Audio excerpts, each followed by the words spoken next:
I'm Fran Tirado, a writer and editor. This year marks New York City's 400th birthday, and today I'm going to enlist the help of expert locals to shed light on New York City's groundbreaking movements, from the Stonewall Uprising to the rebirth of Brooklyn roller disco, and how you can experience those places right from Times Square.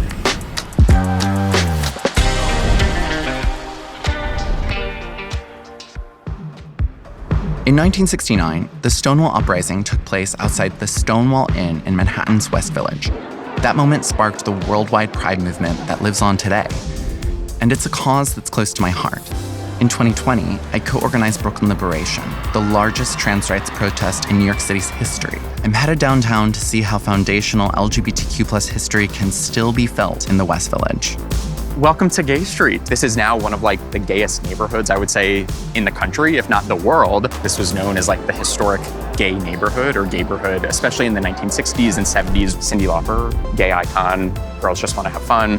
That music video was filmed right where we're walking. There's so many great historic bars that are still great community spots. Stonewall is so monumental, it's so singular. It's the place that people think about when they think about an LGBTQ history site. Why Stonewall is important is not necessarily the riots themselves, but more so how they turn that moment into a movement. There was already so much bubbling under the surface of what Stonewall was at the time.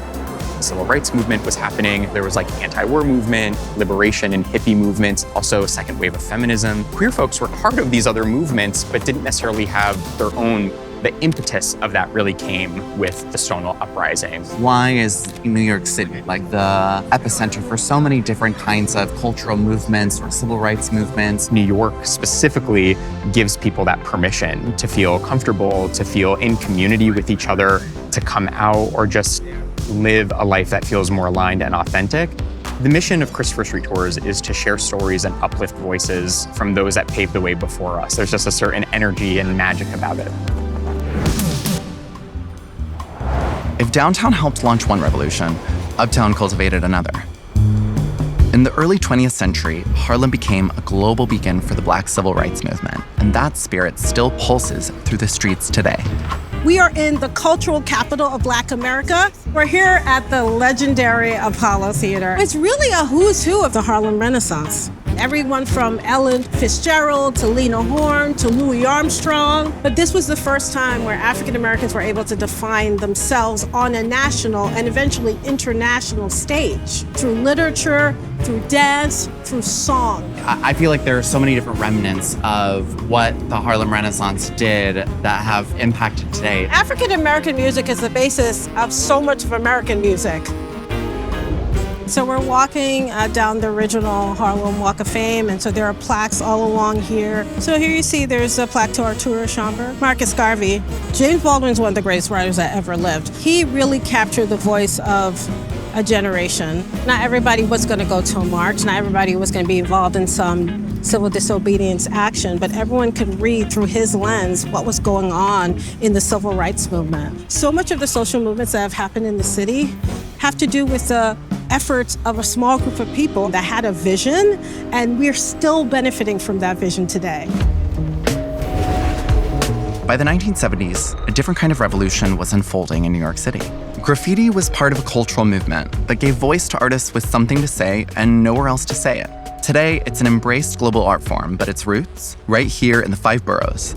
Starting in the 90s, going into the early 2000s, that's when a lot of art kind of became the focus of the area. New innovations are happening, not just in art, but also in food and in culture. Bushwick has kind of become a beautiful melting pot of things that truly make New York, New York. Not only do people get to walk around and see this art, then we get to talk to a real artist and learn some of those techniques. And we actually get to work with an amazing artist, Katie, who's been in Bushwick since about 2009 and has her studio here. How do you even come up with the idea for a mural? What's your process of creating something like this? I like to kind of create something that when you walk by will spark some joy. It's not just a piece, it's also a place, so it becomes part of people's life. New York is really known for its graffiti, its street art, its murals. public art has always been about either political movements, cultural movements like Keith Haring or Basquiat. So much has changed between if you're doing this in the 80s versus today. One thing is you could get permission. A lot of buildings are really interested in having this kind of art now. There's artists from all over the world who came to do the pieces. It's almost like this living museum or this living timeline of where the city has been and where it is now. The 70s also saw a wildly different cultural movement, roller disco. Brooklyn became the birthplace of this signature New York City pastime where Black joy, resistance, and artistry collided under the lights. In the decades since, many venues opened and closed. Now, Xanadu in Bushwick, New York's only regular indoor skating rink, is giving that history a second wind. Why roller disco? What about it brought you to the art form, to skating as a movement? We were raised in the legendary Empire roller rink. We would come together and just create routines. By the end of the 80s, skating kind of died down. So once we heard that Xanadu was coming, the skate world was like, OMG. Xanadu is more than just a rink. They make you feel at home. They make you feel like family. You can go to the rink as a first-time skater and leave with a handful of new friends. We all need somebody to aspire to help us get to the next level. Is that correct? We are the trendsetters of the world. New York bring the energy. Yeah. We bring the noise. Skating is always freeing. It allows you to be your authentic creative self. It attracts the child in you. It's a natural high. To be a part of something that is so great, a movement that is so beautiful, an energy, a vibe, a legacy that will live long after I'm gone. It's immortal. Oh my God, you're gonna make me cry again. From landmark protests to underground art to roller disco revival, this city proves one thing.